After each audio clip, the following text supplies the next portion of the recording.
When my partners Joe and Larry and I started the company a little over 4 years ago, we thought there was a great opportunity to build a modern media company. And what that means is a media company that was really focused on an opportunity to reach millennial audiences, so younger audiences, on mobile devices where they're spending most of their time. And we all love food and travel, and that's the type of programming that Tastemade does. So if you could combine our personal passions of food and travel with a big business opportunity to build a modern media company, we thought that was an exciting plan.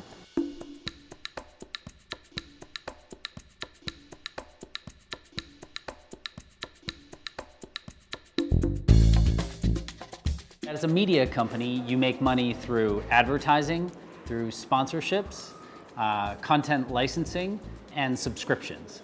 So in some ways, it's very similar to maybe cable television in terms of a business model, but everything is very different. How we create the content, how we distribute the content, the types of talent, but the main business models are media business models. But we believe there is a need for advertisers to reach younger audiences because they're not spending so much time watching television. And so everything that we do is really focused on how can we engage consumers on the platforms where they spend their time.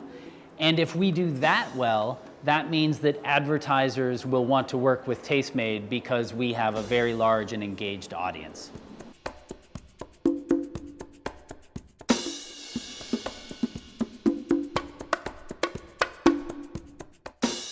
So first, Tastemade produces multiple formats of content, but certainly those short, hands-only videos have been very successful on platforms like Facebook and Instagram and Snapchat. And I think there's a few different reasons. Number one is food is a universal language. Everyone around the world is interested in food. Second is when you're spending time on mobile devices, when you are scrolling through your feed, if we can create imagery and video that captures your imagination and stops your thumb and then gets you to engage. It's not like television where you have a 30-minute television show and someone is sitting on their sofa and watching. It's a very different art form.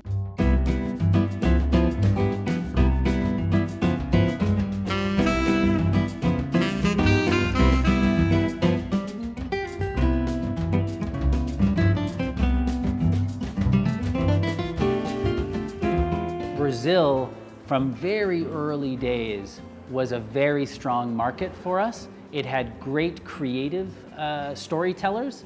They created very high quality programming, and the audience was very big.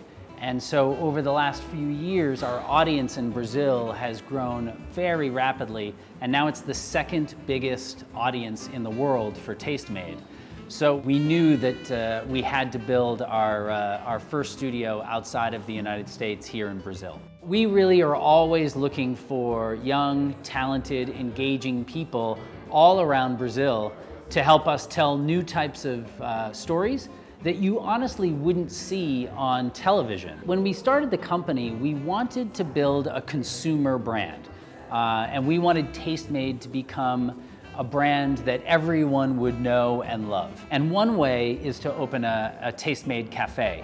What we will do is take some of the best recipes that we've created for our channels, and they will be available for sale in our cafe. It's a great way for consumers to have a direct relationship with Tastemade and learn more about the Tastemade brand. And this cafe provides a place for people who love Tastemade and who love food and who love travel to come together and meet in person, share a coffee, share a dessert, and that's what we think is exciting, because if we can build a large Tastemade community here in Brazil, that can be very powerful and fun.